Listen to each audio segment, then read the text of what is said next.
What's going on, everybody? My name is Ben and welcome back to the bench for a brand new episode here on Ben Builds. Today, guys, instead of going into the Podracer, we are actually going to do a real quick stash update. It's been way too hot to get out there and to do any meaningful work there on the racer itself, so we're just going to go ahead and show you guys a couple of cool kits I just picked up, and I want to give a special thank you to someone as well. So let's go ahead and jump in here and let's take a look at our first kit. So first up here on my stash update is this right here. This is a 1/72nd scale Bandai TIE Fighter, and this is kind of a funny situation because I pre-ordered this kit from Big Bad Toy Store about 3 years ago. At the time, they were out of stock, but they said they were getting some more in. So I thought, yeah, let's just pre-order it. I just got this like a week ago. It has taken them that long to get some more in stock to go ahead and send them out. I just came home one day and found this sitting on my front porch. I have no idea why it took so long, but this is one of those models I've always wanted to build. But everywhere else I saw it online, it was like $70, $80, sometimes even over that. eBay was just massive amounts of overpriced TIE Fighters. So I have no idea what happened, but I am glad that I finally have one here in the stash. So let's open it up and take a real quick look at it. Again, I've been waiting around for quite some time for this kit, and even before then, I've always wanted to build a TIE Fighter.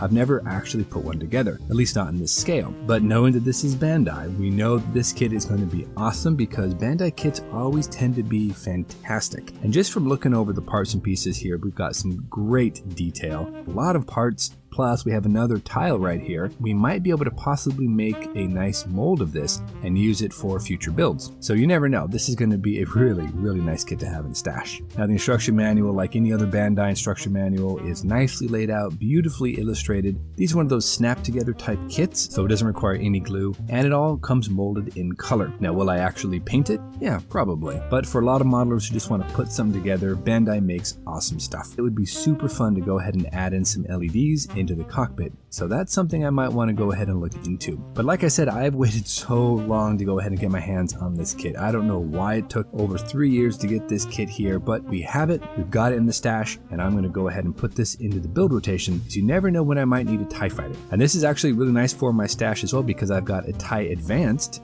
Now I have a TIE Fighter. So all I need next is a TIE Interceptor, and I've got all my bases covered. Pretty awesome, very excited about it, should be fun. Moving on to our next kit here, guys, and this is something that honestly you're going to see on the channel before the TIE Fighter. In fact, you'll probably see this coming up in the next couple of weeks because I want to build this up for a very special HLI group build. So we'll get into it a little bit more later. But this is the kit we have right here. This is the 1/12 scale Sand Trooper. As you can see here, we've got the basic look of a Stormtrooper, but with a little bit of extra detailing. However, though, I've got a very special plan for this particular build. So let's open it up and check out the inside.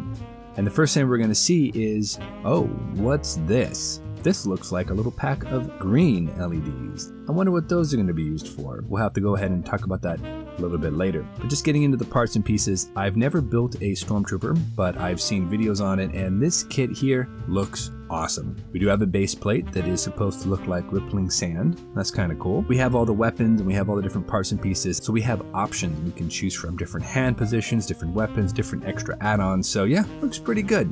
So I would think that this is going to be a really fun project. Now what we're going to do with it, I'm going to keep that a little bit of a secret because I want to go ahead and release a video separately just on this particular idea and this particular project. So right now we're just going to give you a little bit of a teaser. However though, this looks like a fantastic kit, and along with green LEDs, this red cloth could be also useful for this, could be in the grand scheme of things. And you guys have seen these before, but these chrome markers, there's a reason for these, especially the gold marker pens. Now what could all of that mean? Well, we'll have to go ahead and find that out later. We're going to go ahead and get a video out to you guys on that particular project. But for now, this looks pretty good. I've got a Stormtrooper, but the Stormtroopers are super expensive. This was actually really, really cheap online, so I picked it up. But again, you'll see this coming up in a couple of weeks. So for right now, let's just say I've got some planned, and I think it's going to be pretty cool. And we'll get into it probably a little bit towards the end of the Podracer. 1/12 scale Bandai Sand Trooper, great find, and I got it for a great price. Now for our last kit, this is something that is not sci-fi, so bear with me here. I actually wanted to take a little bit of time and I wanted to show you this kit, and I wanted to give a proper thank you to a good buddy of mine who sent this to me completely out of the blue. I had no idea it was coming in the mail, And I really wanted to go ahead and take a little time and say a huge thank you to my good friend Brian over at BG's Model Workshop. He sent me a belated birthday gift that I was not expecting. Came home one day from work, I was having kind of a tough day at work, and I found this on my front porch. Absolutely unexpectedly awesome. So check this out. And this is something a little different than what I normally build, but this is the Tamiya Mercedes-AMG GT3. This is actually a model kit that I have been looking at for a couple of years now, and I may not build a lot of car kits on the channel, mostly because cars are incredibly intimidating for me for some odd reason. But trust me, I do love cars, especially Group C racers from the 80s and 90s. Really love JDM cars from the 90s. These type of GT racers, absolutely beautiful cars, and to actually have a model of one of these, this is unbelievable. And since it's Tamiya, we know it's going to go together well. It's going to be a beautiful kit to assemble. So everything from the chrome parts to the wheels to the interior, I think this is going to be a really, really fun build. So I'm going to do a little bit of research though. I'm not going to put it out onto the channel just yet because I want to go ahead and really get my ducks in a row. However, though, I do have another plan to go ahead and build something that I think would be kind of cool, and I'm going to go ahead and build in appreciation for BG. He has always been super nice, so supportive, and I want to jump in on his appreciation group build, and I can truly let him know just how much we appreciate him in the community and how awesome it is to have him as a friend. And I still would love to get a group build going with you too, buddy. So maybe do some Star Wars stuff. We'll have to see what we can do. But that is it, guys. I just wanted to give you a real quick stash update. Picked up a couple of great kits, both the TIE Fighter and the Stand Trooper. These are going to be awesome. Sand Trooper I've got plans for, so you should see that coming up in a couple of weeks. And that's it for today. Next week, we're going to come on back and I'm going to do more work on the Podracer, but it has been so incredibly hot and I build outside in a garage and it just doesn't work well. If you're doing any sort of painting, it's too hot outside, even with flow improver or paint retarder, it just atomizes immediately coming out of that nozzle and it just wasn't going to be a good fit. So I decided to go ahead and back it down. So don't worry, next week